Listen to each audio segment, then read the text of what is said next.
Fair use. Grief, one day at a time. 365 Meditations to Help You Heal After Loss by Alan D. Wolfett, Ph.D. December 2nd. I used to trouble about what life was for.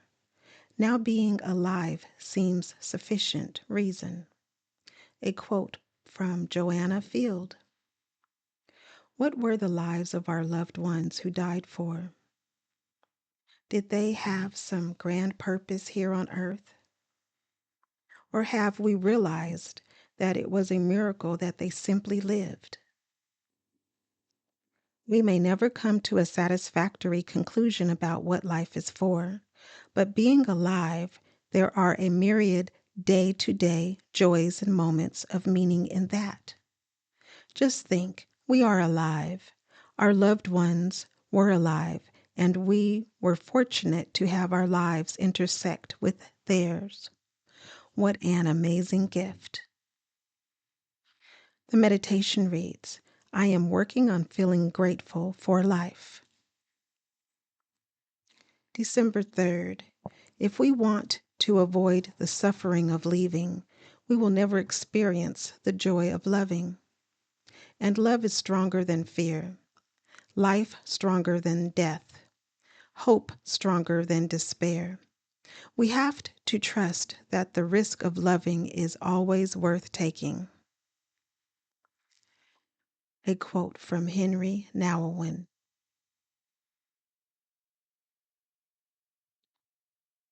We have come to know the consequences of loving. We have loved and lost, and so we must now grieve.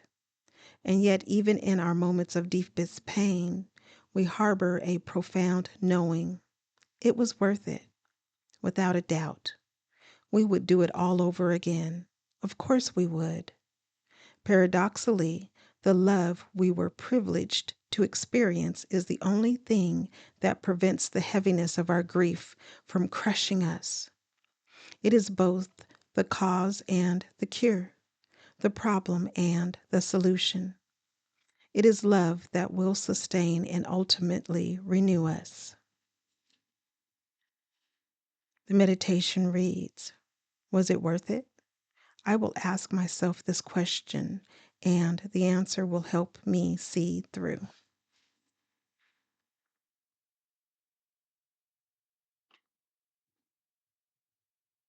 December 4th. Have you ever lost someone you love and wanted one more conversation, one more chance to make up for the time when you thought they would be here forever? If so, then you know you can go your whole life collecting days and none will outweigh the one you wish you had back. A quote from Mitch Albom. Oh, how we wish for one more conversation, one more hug, one more chance to say I love you so much. We look back at our time together and see missed opportunities. How foolish we were, how complacent, how oblivious to the miracle right in front of us. And yet, we were and are simply human. We did our silly best then, and we're doing our silly best now. We are perfectly imperfect, deserving of unconditional self-love and self-forgiveness. Such is life. Maybe, though, we can take what we're learning from this grief experience and apply it to our relationships with people who are still living. Now there's an opportunity. The meditation reads, I've learned essential things from my grief that I can use today.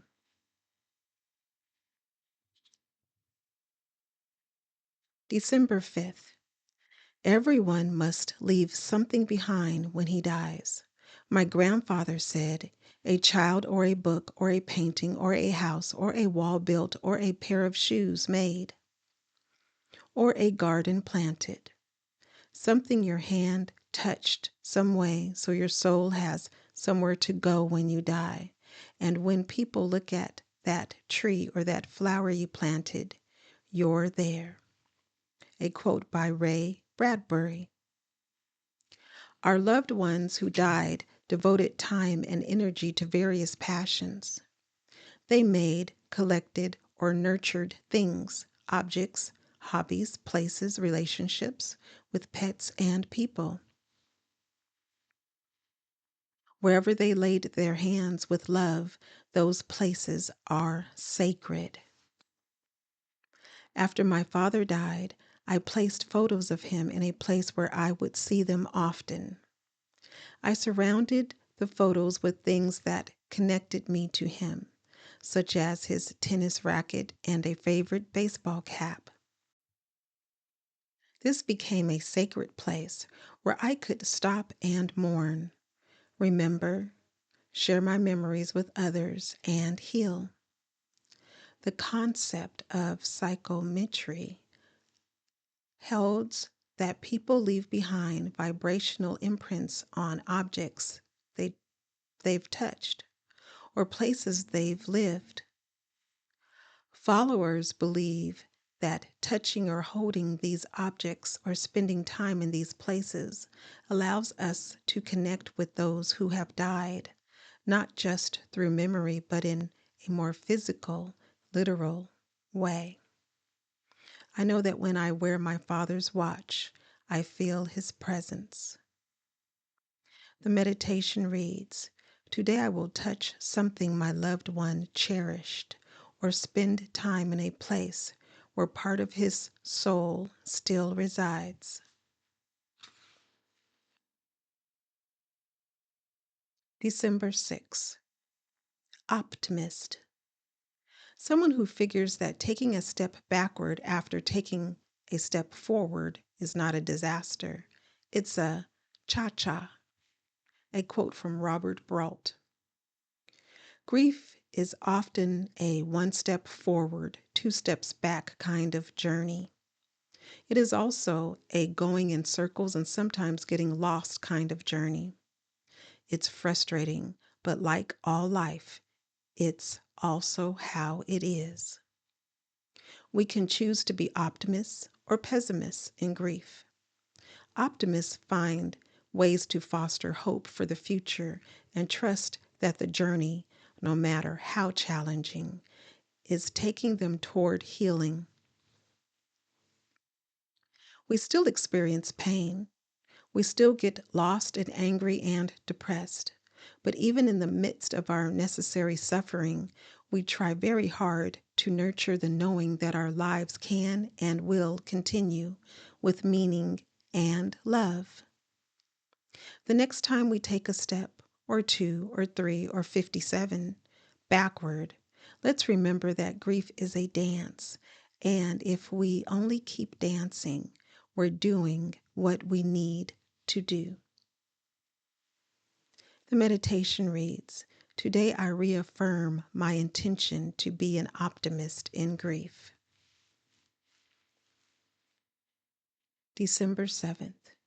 We don't receive wisdom. We must discover it for ourselves after a journey that no one can take for us or spare us. A quote from Marcel Proust. We grow wiser on our journey through grief, but it is wisdom we work hard for. We definitely earn it. If we could live our lives without even experiencing loss, we would choose such a joyful existence over wisdom. But alas, this is an impossibility. What's more, no one can take our losses away from us or spare us from them. And so we lose, and we grow wise. Along the way, the more we embrace and express our grief, the wiser and ultimately more renewed we become. The meditation reads, "Today I will pause to take stock of the wisdom I have earned. What do I know it's true? And how can I use this wisdom to make the most of my days left on earth?"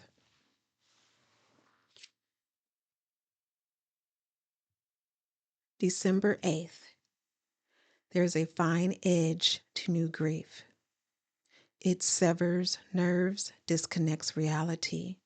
There's a mercy in a sharp blade, only with time. As the edge wears, does the real ache begin? A quote from Christopher Moore. New grief is characterized by numbness. We simply cannot absorb all at once the full reality of what happened and what it means. We feel disoriented, confused, and foggy. Our shock protects us for a while. Over time, as we begin to understand the fact of the death not only with our heads, but with our hearts, the real ache sets in. Seeing grief as our friend instead of our foe helps us survive through the deepening pain. It hurts, yes, but it is a normal and necessary hurt. Welcoming it and exploring it, in fact, is the very process that eventually eases it.